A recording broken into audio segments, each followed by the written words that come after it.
Hello friend, कैसे हैं आप लोग। और आज के इस वीडियो में हम लोग बात करेंगे डिजिटल सिग्नेचर के बारे में कि डिजिटल सिग्नेचर होता क्या है, कहाँ कहाँ आप उसको यूज़ कर सकते हैं। उसके अलावा यूएसबी टोकन किस टाइप का होता है, प्लस कौन कौन सी कंपनियां यूज़ करती है, उसके कॉस्ट कितने आते हैं और आप अप्लाई कैसे कर सकते हैं। तो ये सारी चीज़ें आज के इस वीडियो में हम डिस्कस करेंगे।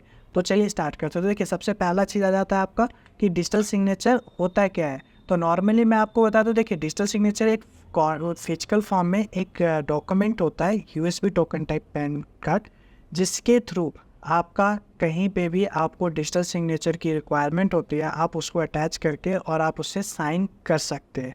सेम एग्जांपल आप लेके चले, पेन ड्राइव हो गया, वैसा ही होता है, बस उसमें साइन होता है। ठीक है। नेक्स्ट चीज़ आता है आपका कि आपके में कहाँ कहाँ यूज़ कर सकते हैं। तो सेकंड चीज़ आपका, जैसे यूज़ करने की बात करें तो इसमें जो सबसे फर्स्ट चीज़ होता है, जैसे आप एमसीए पे आप यूज़ करेंगे, अगर कोई कंपनी बना रहे हैं आप, तो एमसीए हो गया। उसके अलावा एलएलपी इनकॉर्पोरेशन हो गया, या एनुअल फाइलिंग, जैसे आप कंपनी का रिटर्न फाइलिंग करते हैं, तो इसके लिए चाहिए होता है। नेक्स्ट आता है, अगर आप अपना आईटीआर फाइल कर रहे हैं, तो अगर आपके पास ओटीपी नहीं आ रहा है या आपने अपना पासवर्ड भूल गया है, तो इस केसेस में भी आप अपना डीएससी यूज़ करके आईटीआर फाइल कर सकते हैं। नेक्स्ट आ जाता है गवर्नमेंट टेंडर्स के लिए होता है, जैसे भी आप जेम पे रजिस्ट्रेशन करवाते हैं या कोई भी गवर्नमेंट टेंडर्स के लिए जाते हैं, तो आप अपना डीएससी लगा के आप यूज़ कर सकते हैं। नेक्स्ट आ जाता है आपका ये वो फाइलिंग, अगर आप करते हैं ट्रेडमार्क रजिस्ट्रेशन आप खुद ही करना चाहते हैं आप अपना, तो उसके लिए भी डिजिटल सिग्नेचर रिक्वायर्ड होता है। अगर आप ये खुद नहीं कर रहे हैं, अगर आप किसी अटॉर्नी के थ्रू करवा रहे हैं, तब डिजिटल सिग्नेचर की कोई रिक्वायरमेंट नहीं होता है। और कोई भी आपको पीडीएफ डॉक्यूमेंट्स की साइन करने की रिक्वायरमेंट होता है, तो इस केस में भी डिजिटल सिग्नेचर ज़रूरी होता है। उसके बिना आप कोई भी पीडीएफ डॉक्यूमेंट साइन नहीं कर सकते। नेक्स्ट आ जाता है आपका कि यूएसबी टोकन होता है कैसे। तो देखिए फ्रेंड, जैसे आप यहाँ पे स्क्रीन पे देख रहे होंगे कि यूएसबी टोकन सेम ऐसा आपको पेन ड्राइव टाइप का ही होता है। इसमें जैसे आपका एम टोकन हो गया, प्रॉक्सी की हो गया, ई पास हो गया, इस टाइप से आप क्या पे जाके और आप इसी टाइप में भी आप कभी भी अप्लाई करेंगे तो आपको मिलेगा डिजिटल सिग्नेचर। नेक्स्ट आ जाता है आपका कि कौन कौन इशू करता है डिजिटल सिग्नेचर। देखिए इंडिया में अप्रॉक्स 20 से 25 कंपनीज है जिसको गवर्नमेंट ने अप्रूव कर रखा है कि आप डिजिटल सिग्नेचर इशू कर सकते हैं। जैसे आपने ऑलरेडी नाम सुना होगा, कैप्रिकॉन करके हो गया आपका, प्रोटीन हो गया आपका, ठीक है। उसके अलावा ई मुद्रा हो गया, वी साइन हो गया, पेंटा साइन हो गया, उसके ये साइन एक्स करके हो गया। तो ये कुछ कंपनियां हैं जो मेनली आपको डिजिटल सिग्नेचर प्रोवाइड करती है। इसी के थ्रू आप डिजिटल सिग्नेचर अप्लाई कर सकते हैं और यही ऑल इंडिया में प्रोवाइड करते हैं।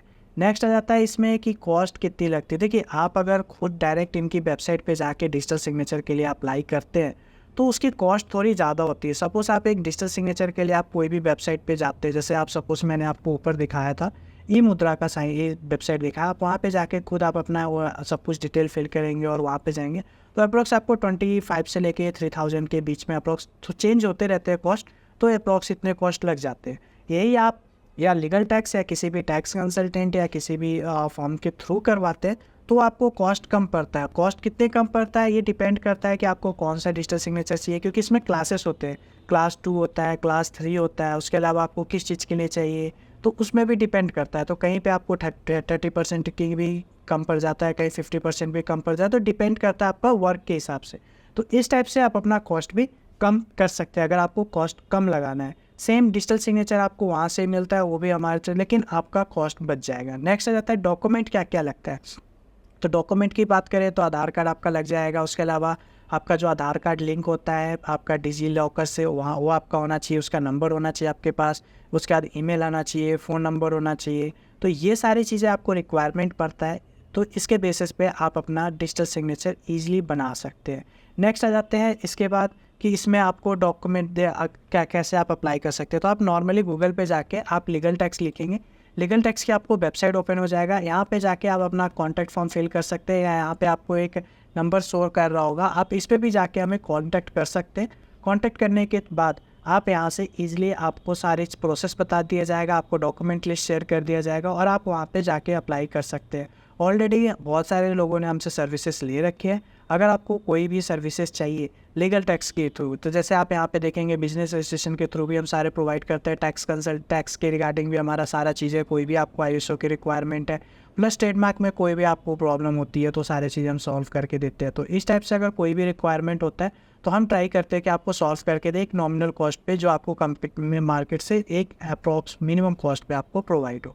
तो वीडियो अच्छी लगी हो तो लाइक ज़रूर कर दीजिएगा और चैनल को सब्सक्राइब जरूर कर दीजिए कि कोई भी आपको लीगल अपडेट्स रिगार्डिंग कोई भी वीडियो आता है तो आपको टाइम से आपके पास पहुँच जाए।